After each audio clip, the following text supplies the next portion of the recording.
Hello, my name is Paul Wallace. I'm the Africa editor of The Banker magazine, and I'm here with Mthuli Ncube, the chief economist of the African Development Bank. Professor Ncube, thank you very much for joining us.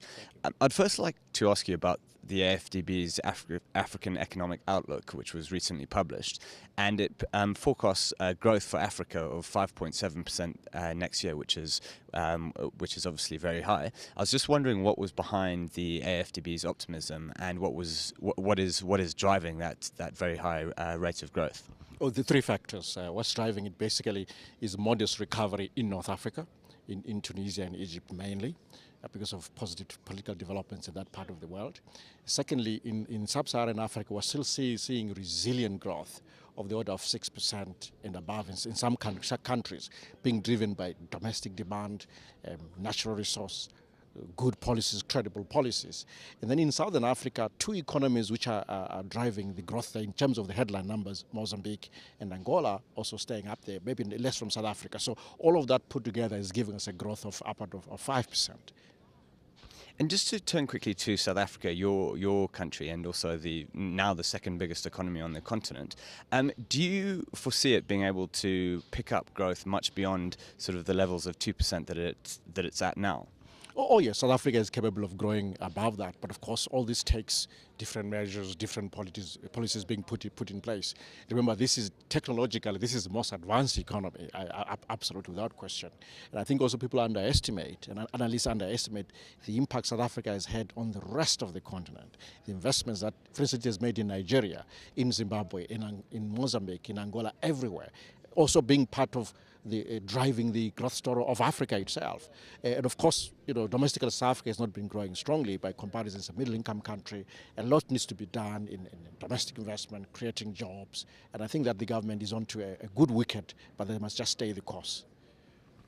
Nigeria and Kenya, two of the bigger African economies, have been hit recently by security problems. Boko Haram in Nigeria and attacks by Al-Shabaab in Kenya.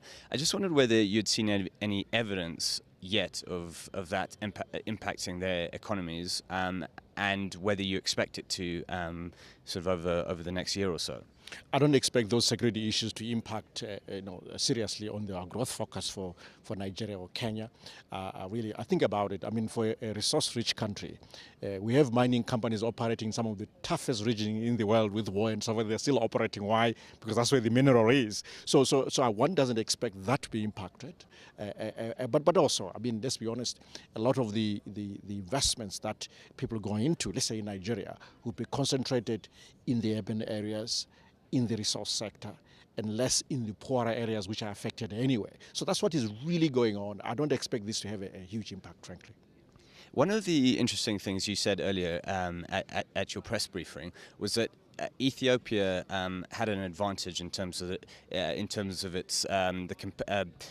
its labour costs were quite low, and that was helping to attract foreign direct investment from Chinese companies and others. I just wondered whether you thought maybe that the rest of the continent, that was something that suffered from, perhaps that wages are too high in many parts of Africa, and that's something that's sort of stymieing the growth of the manufacturing sector.